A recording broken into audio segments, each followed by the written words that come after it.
it's me again. I'm wearing my New Jersey. This is the one I mentioned. I got another one that my dad actually gave to me. It is right here. So now I went from having 0 jerseys to having 3.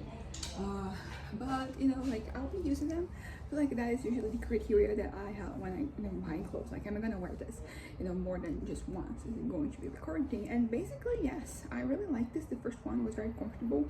The only thing is that because they're kind of like tight in this region, I usually wear them, just once. Some of the other tops that I have, I can wear them a couple more times. But I know it's what it is. And they're fairly easy to wash. The exception being the other one. That one I have to wash, by hand, like no hot water, like no ironing, like no nothing. It's going to be an interesting challenge for me, you could say. But yeah, so basically what I'm going to be doing today, I have my laptop here. I'm going to go back to reading about the Enneagram. I have it here. So basically I was reading about type 2 relationship with a type 5. I'm either a type 5 with a wing in 4 or a type 8 with a wing in 7. Usually, I've done this little test and they all kind of like give them both, kind of like an equal amount of like an equal amount of credibility. So yeah, instead of reading, I don't know, I think instead of reading type 2, type 5, I'm going to read type 8. I'm gonna leave this here, so at some other point I'm gonna pick it up. I think probably a while since I was reading the Enneagram, but I don't know, I felt like doing this. I kind of sat down to work on my novel, but it wasn't really happening. But it was good that I at least sat down. It's kind of like an ongoing thing, for me to for me to want to go back to my novel. So the desire has been increasing, but where exactly is this? Yeah, the internet, it's either the laptop or the internet, but some of them, either one of them is really slow right now. But yeah, as I said, I want to read more from the Enneagram, and where, oh my god, I'm clicking and then 5 seconds later it is reading one other thing. Let me just type and see if that goes. Type. I already wrote type, but it hasn't really typed yet, so I'm gonna tell you when it does. Let's see how slow it is. But yeah, I kind of enjoy going with, okay, now it went type 5. Okay, here we go. But yeah, so basically I decided, I don't know, I felt doing the Enneagram again. I've already, the first time I first heard of it, I did a thing where I was reading the whole thing, and it was the channel before this one that I had, and then I decided to read it again since I didn't have it on this channel. And it was interesting because I kind of I could see some growth that I had, because I think our personalities, they're very whether you change or not, some things they're always going to be the same. And even sometimes when you change, you don't completely change them, you just change, I guess, to the degree that something is going to happen, so it's more well adjusted than it would have been otherwise. But yeah, so here I have the Enneagram type 8. Well, I want to place the camera more here. Yeah, no, I think the lighting here is better, so it's going to be here. But yeah, so we're gonna read Enneagram type 8. Type 8 is, the challenger. It is the powerful, dominating type, self-confident, decisive, willful, and confrontational. And I don't remember what the type 5 is, but I also relate to that. So yeah, basically that's that. So anyways, and then the 8, it has its growth on type 2 and its stress on type 5, which is interesting because maybe this is why I kind of really type 5. It could be, as I said, I don't want to commit to either of them. I kind of enjoy both because usually these tests that you have, they're not supposed to be this kind of necessarily guidelines, but they are interesting tools for you to learn more about yourself, and as a consequence about how you can improve your place in the world, whatever it is that you want to learn. So yeah, I kind of enjoying this context, speaking from both of them. I feel I benefit from getting both of them. But anyways, Enneagram type 8 in brief. 8s are self-confident, strong, and assertive, protective, resourceful, straight-talking, and decisive, but it can also be egocentric and domineering. yeah, like this, usually, like, like, I guess, like, the positives, we all kind of like relate to them to one way or another, depending where you are mentally. Because, like, when there are some things that, I read, because, the first time I did this, I read all the thoughts. I started with the ones that were closer to me, and then, I went down to the ones until, like, I came across the ones that were not like me at all. And it is, as I said, 8 and 5 were at the top, 7 and 4 were, second, seven, a little bit above, 4. And then from there, like, it was, I don't remember exactly, I did write it down somewhere, but there's not, I'm not gonna look at it right now because, I have to just go through all my stuff. And I mean, recently I've been kind of getting rid of, like, a lot of my stuff, so I can have, like, as little as possible. I'm not necessarily trying to be, like, intentionally, like, a minimalist. That is pretty much what is happening. But I would say that, like, as far as, like, my clothing, accessories, and shoes go, like, that is not necessarily, like, as minimalist as it possibly could be. And sometimes I think about it because I don't know, like, sometimes I look at it, I feel like there's too much here, but I never really know what exactly to get rid of, particularly because, like, I feel like everything I have there, I do wear it at some point or another, so it's not like I could start, like, because sometimes people think about it, they say that you should, like, okay, you haven't worn this in, like, 6 months.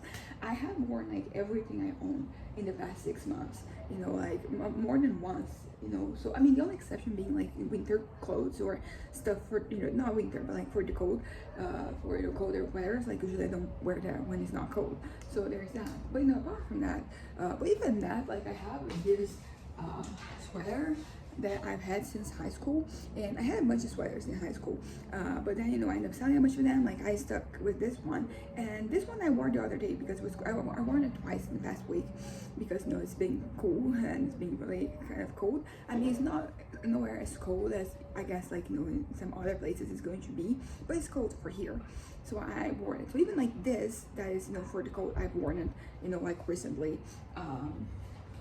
Oh yeah, anyways, that's kind of like, but apart from that, like, I try to be, as I'm not trying, as I said, actively to be minimalistic, but it is kind of happening because I do get a little anxious when there's too much of something.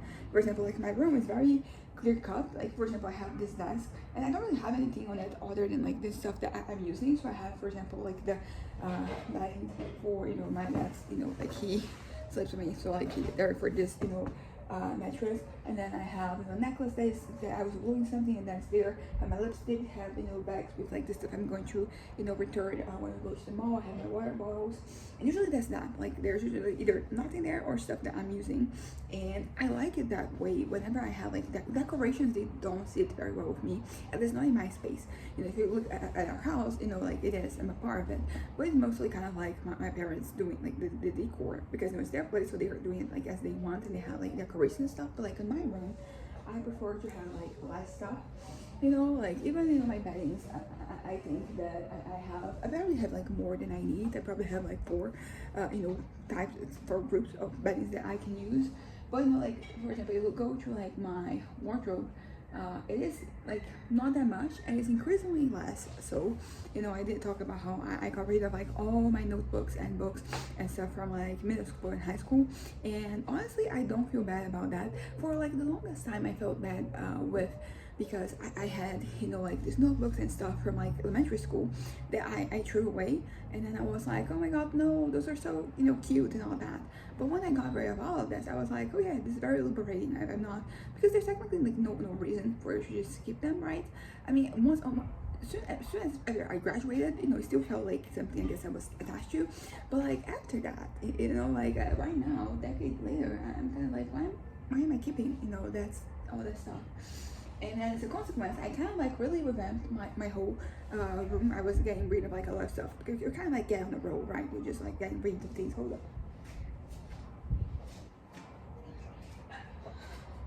I want to blow. So, like, basically the point I'm trying to make is that I've been getting rid of things, exception being, as I said, my wardrobe. I mean, like, all the stuff I don't like, because then I kind of like that. Like, whenever I move from like, my parents' house, like, I'm not gonna take, like, apart from my clothes, it's not that much that I'll be taking.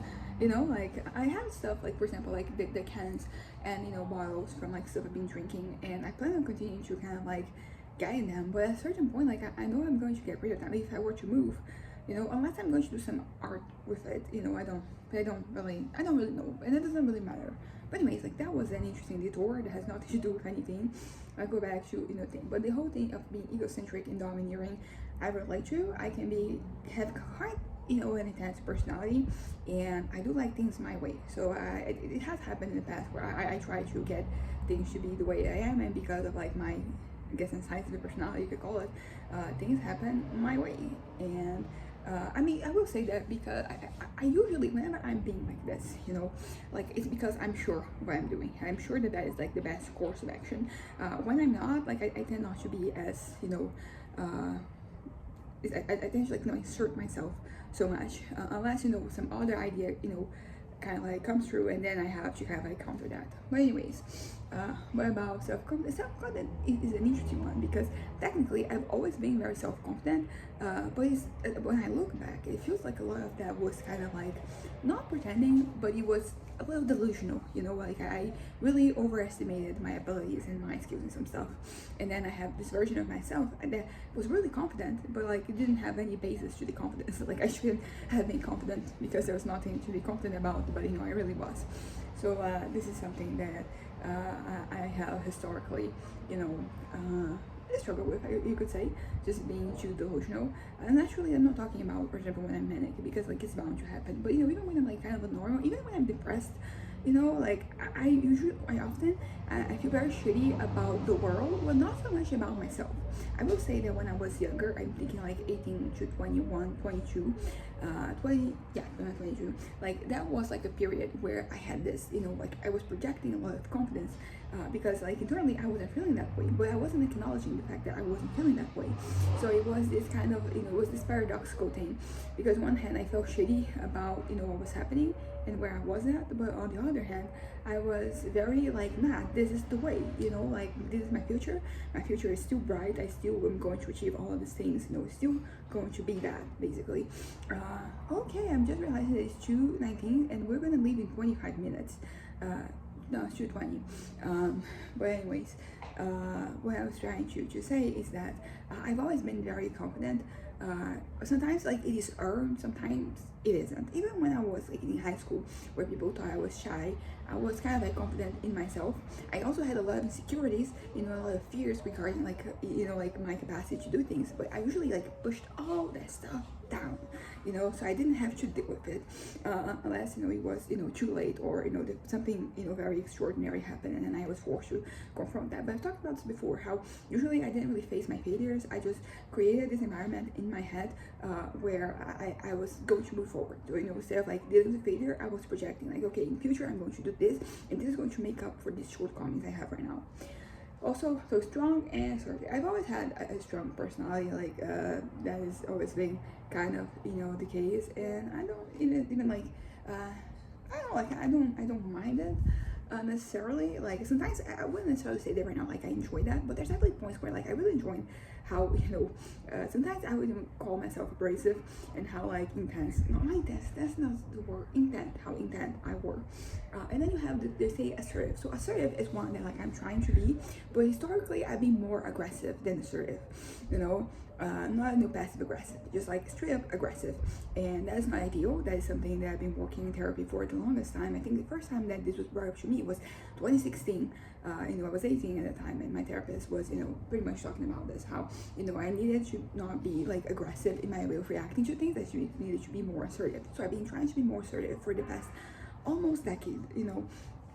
And I would say that I think like I have mostly kind of like been able to, I mostly succeeded, you know, so like that's pretty good, you know. Succeeding at anything is great, but particularly something that has such like a negative impact on your life if you don't succeed at that. So yeah, I would say that I do find myself to be assertive. I mean, of course, that there are exceptions.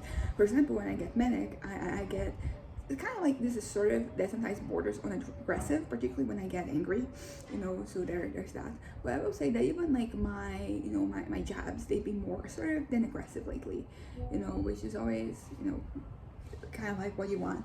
Anyways, protective, resourceful, straight talking. I like to think that I'm resourceful.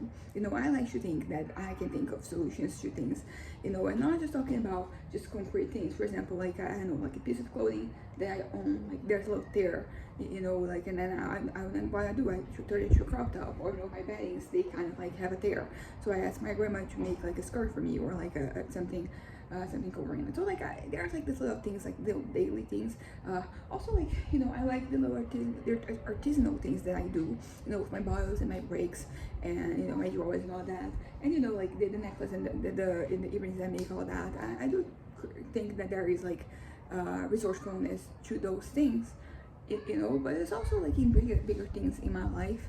You know, for example, like I have a plan, and then the plan, I mean, I will say that for like a while, you know, like back in the past, like from 18 to 21, I was really stuck on this notion of where I wanted to go, where I wanted my life to go, where I wanted to get. So I didn't really allow for resourcefulness, you know, regarding things, you know, because I was like, I'm stuck to this. I don't want to, you know, I did have some resourcefulness in like in the different options that I could take. So like I wanted to go, for example, to the US, but I was like, okay, Portugal offers me more of a possibility, so let's go there, you know, like, so there are like these elements. But because I was like so stuck in what I wanted to do, it didn't really allow for resourcefulness regarding like my future. But since then, I've been kind of like really open to things. So I would argue that, yeah, I do think that I am a resourceful person.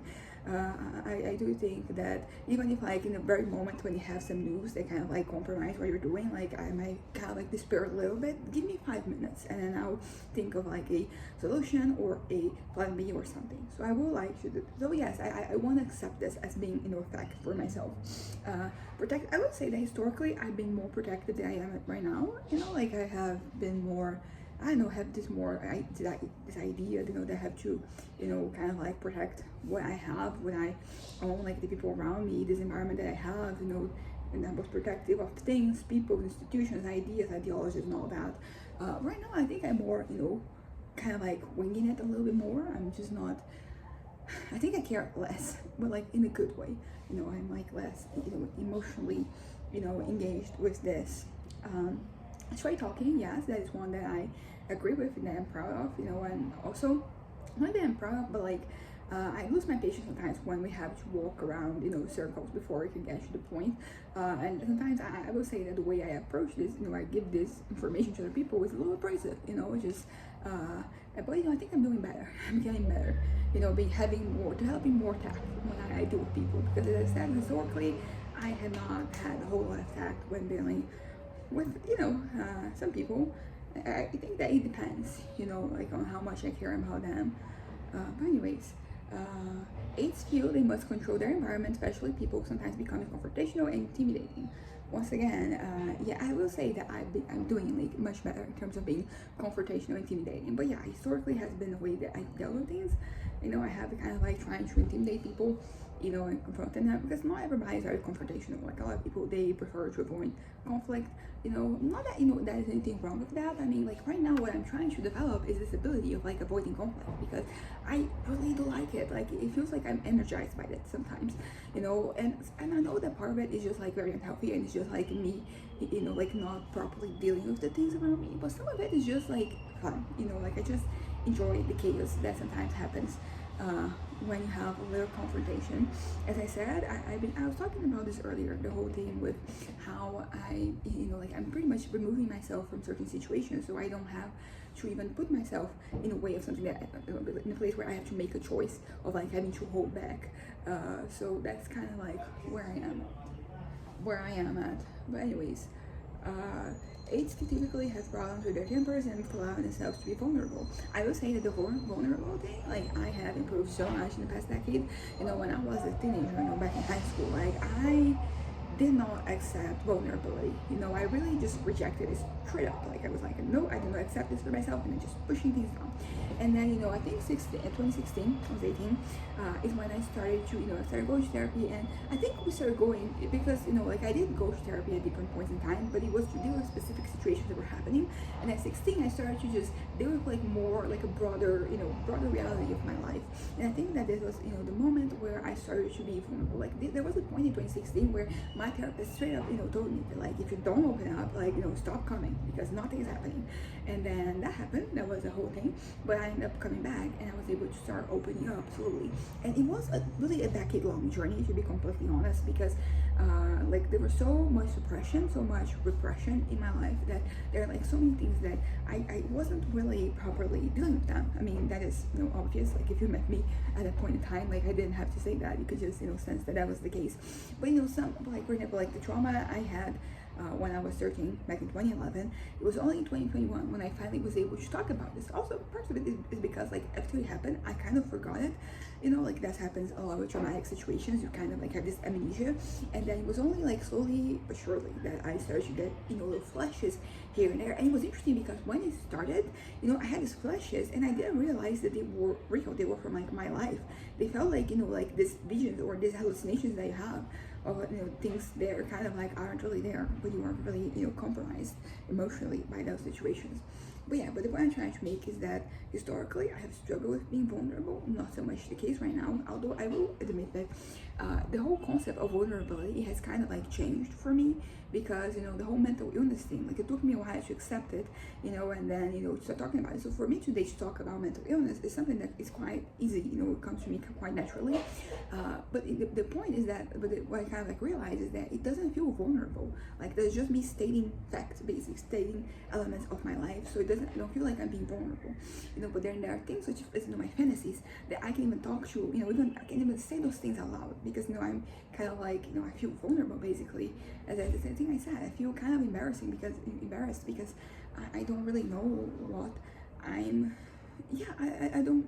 I know it's kind of, you know, I kind of just know. So like I don't want to put myself in a place where I'm like exposed like that, you know. So yes, even to this day, it's something that I struggle with, although I will say that I'm dealing with it much better. You know, like I can share the things that are happening in my head that changes, and this like, you know, talking allows us all to contain, you know, like the episodes, you know, because I start going a certain way, like we just, you know, get a little medication that, you know, it kind of like deals with that basically. Okay, 10 more minutes and then I'll have to wrap this up to get ready to leave. Oh yeah, but so whatever that is, you know, something that I've always struggled with. I will say that I am dealing much better with it. And what I mean by that is when I'm stable, I'm not prone to anger. Historically, like I've always been, you know, like when I was manic, I was angry. When I was repressed, I was angry, even if like at a lower energy rate. When I was normal, I was also angry. So it was just a lot of anger all around. You know, I think I'm not being able to deal with, you know, like when I'm depressed, I usually am no longer. It was like a whole journey for me, a whole process where I kind of, because there's always like this point here, there's a lot of vulnerability. You're feeling very I feel like nothing a lot of the times, and I feel like that nothing linked a lot, you know, in a lot of ways, you know, to anger. And you know, I made there's this whole working that I did with myself that, you know, instead of like leaning to anger, I was leaning to sadness, and that was, you know, sounds kind of bad, but you know, like I'm not, sometimes either I'll be devoid of any emotions, which is not great, or I'm gonna be feeling something, and sadness is better than anger.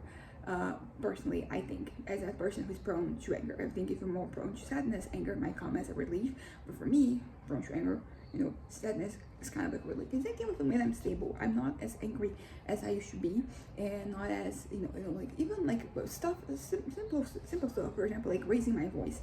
You know, that was something that when I was even normal, it would happen quite a lot, you know, just me raising. It was kind of this whole thing about being intimidating and domineering, you know. That is a way that you have to kind of like get people to submit a little bit, you know, by just, you know, placing yourself, you know, taller. Like you can be physically taller. I'm quite short, I'm 5'4", so you know, you have, you know, with my hips, you know, I get to be kind of 5'7", so you know, that's been kind of like I've been allowing myself more to wear, you know, the shoes, also because I've been getting better at wearing them. Because for example, like I have, you know, like the big one is the most recent one, and it's still the one that I struggle with like the most in terms of stability. If I'm like applying, like it's okay, but if I have to, you know, get up a hill, for example, like then it's, you know, there's a bit of struggle. And I do live in a street that is quite steep, so you know, if I want to get out of the house to the street, like usually it's a bit of a struggle for me.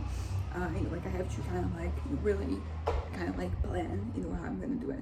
But yeah, but basically the thing I was saying about how, you know, you kind of like speaking over other people is a way to kind of like, you know, just make, and it's interesting because like, I don't know, like as I said, I'm quite small, so I don't love that about myself. That is something I've always been insecure about, and I feel like at this point in my life, I'm learning to accept it, you know, properly, because I'm technically been accepting it for the longest time, because it's not something I can change about myself. But You know, like I was still like very much in denial. But yeah, but the point I'm trying to make is that I cannot, you know, physically overcome people. But there are some things, like some behaviors you can have that, you know, you see some people who are like much bigger than you, they kind of like, you know, taking a step back, basically, I'm trying to say. At their best, self-mastering, they use their strength to improve others' lives, becoming heroic, magnanimous, and inspiring. I gotta be honest, this was very like selfless in the context of like you're helping other people, and I usually do not care about. It is kind of a bit of a dichotomy, because on one hand I want everybody to have, you know, rights and, you know, live well and all that, just like everybody else wants in theory, right? But like when it comes to practical application of that, like I don't know, I don't care as much. You know, I mean, if the reason I'm not caring is because that person is like a minority or something, then that's a problem. If I don't not caring, you know, like for everybody, then in my head is kind of like, yeah, whatever. So, you know, so it is interesting that maybe like I'm not at my best because I'm not really helping improve people's lives. I mean, technically, like, that is pretty much like for so many years I thought, you know, for, you know, like many causes, like I was very open, very very vocal about, you know, what I believed in, and I used whatever platforms I had to try and promote change. But then I had to take a step back for my own for mental health. And the thing I mentioned earlier is that I don't really feel compelled to go back. So that is pretty much what I was mentioning, some level of selfishness. Like this is one of the examples, you know. So there's that. Okay, heroic. I don't care that much about being heroic in itself, but I think the acclamation, you know, like the acclaim you get from being heroic, like that is something that I think it could appeal to me. You know, like necessarily the thing itself. For example, being like somebody who is doing heroic things is never really being acknowledged. Something that like I'm like, why would I do that? You know, I'd rather do myself. Which really sometimes. Anyways, magnanimous, definitely. The inspiring thing is like really funny because I don't really care about being inspiring, but I have people say that, you know, like they found me to be a little inspirational. You know, usually having to do with like mental illness and the way I kind of like keep on living my life, and, you know, like sexuality, like that's also one, being open, you know, who I am, and like not really backing down, you know, regardless of what people want me to do or not. So that is an interesting one, because as I said, I don't really care about being inspiring, but like the acclaim that comes with it, like there is a certain appeal, you know, there's something there. There is something there. Anyways, magnanimous, like that is one that, you know. So like I would like to, the whole self-mastering thing, like that is something that, you know, I'm looking forward to. That's pretty much the whole thing I was talking in the video before this one, was that, you know, is that I kind of like want, you know, to, you know, this level of self-control that I don't always have. So that is something I'm looking forward to for sure. And the whole magnanimous thing is just kind of this. It's not something I want or not. It's just kind of this. So basic fear of being harmed or controlled by others. So physically, so that is an interesting thing, because like being physically harmed is something that, not just physically harmed, you know, but being harmed in general was like one of the guiding forces behind, you know, like a lot of like my worst tendencies and behaviors. You know, that was, you know, one of the reasons, like me not feeling safe. It's pretty much what led to me like lashing out, for example. So historically, this has been like really real. I don't fear so much, you know, I still fear being harmed, you know, but usually right now it's like more indirectly, you know, it's more like, you know, political changes that can happen that can limit my access to things, my access, you know, like limit my rights and all this stuff like that, which is still harm, but, you know, like it's something that I'm putting some distance between myself and even learning about these things. But yeah, but the whole control by others thing was also like huge for me, huge. You know, like I didn't deal well with people, because the moment I felt that they were trying to like manipulate me, and that's the thing, they were not trying to manipulate me, but I was so sensitive to that like any, you know, like they tried to say something, putting me to a way or another, I was just like rejecting that. And that also didn't help me having, you know, relationships with people. But yeah, but that's kind of, you know, like I really relate to this. What is the 145? I'm kind of curious because I also relate to that. Okay.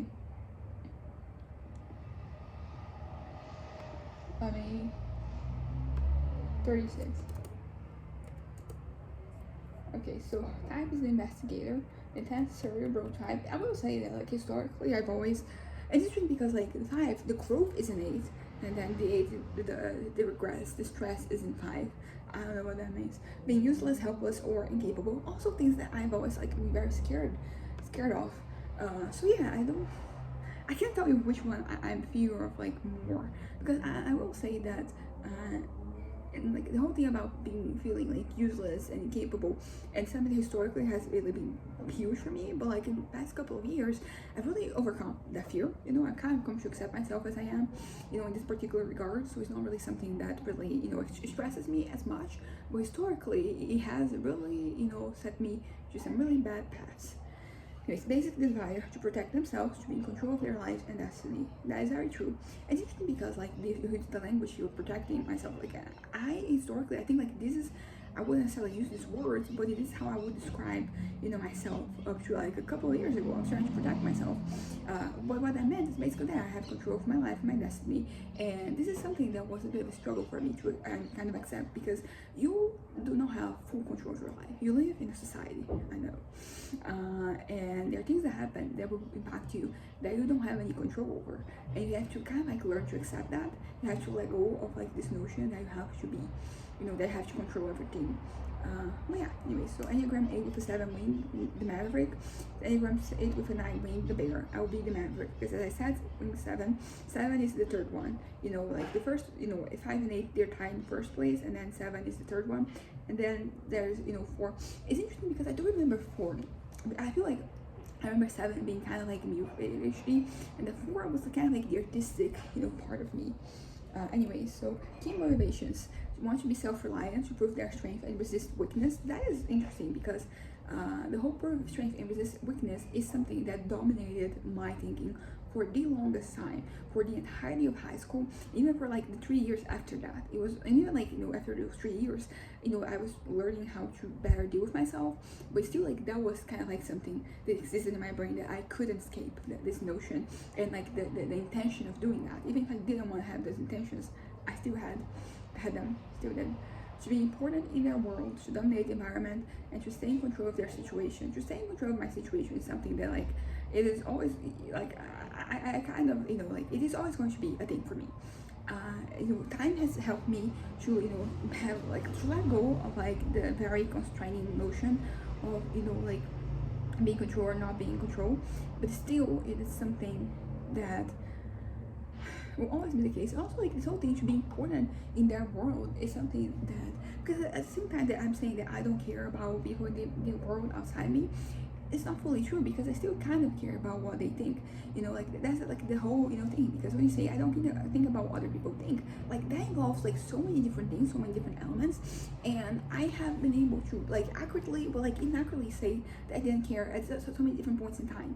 When I was in high school, it was true. There was like a lot of like different things that people could think about me that I didn't care, but there were some things that I did care. And I think a part of it's that the whole thing of like being important, being relevant, being significant, like accomplishing something, having a legacy. That is still something that speaks to me. I spend a lot of my time being depressed, so like usually like I kind of let go of those things, but it's usually the process of depression. Like when I know that I'm depressed, it's because I stopped caring about some of those things. I stopped feeling things, like those things stopped mattering. To dominate the environment, that is something that I've also like learned to do much better. I think like the whole dominate's a good word to describe how I was for most of my life. I really wanted, even if I was being nice, I still kind of like wanted to control and to maybe not control, but to dominate people and stuff around me, to be in charge of like officially and unofficially, pretty much. But yeah, so it is currently 2:41, and I'm gonna wrap this up. So the next video is going to be me talking about the meaning of the arrows in brief. And I also have examples of a lot of people who are type 8s, and there's a lot of people. I'm seeing Martin Luther King Jr., Fidel Castro, Winston Churchill, Franklin D. Roosevelt, Senator John McCain, Saddam Hussein, Indira Gandhi. Yeah, so like there's a lot of people. It's interesting because they started with the older folks, and now we have stuff like Courtney Love and Queen Latifah. And anyways, I wonder, if I were significant enough to be, putting one of this, like, would I have to choose? Like, I mean, they would probably choose for me. So it'd be an interesting one, like, that they would decide whether I was type 5 or type 8. And it's interesting because, like, when I first did this, Enneagram thing, I very much, was like, I'm equally this type. But, now I look at type 5 and I'm like, that is definitely me. This has been me for the longest time, but maybe it is kind of like in the background because I haven't really been academically engaged, and I really relate to that because for most of my life I've been very academically engaged. That's not really the case for me anymore. So, yeah, anyways, bye.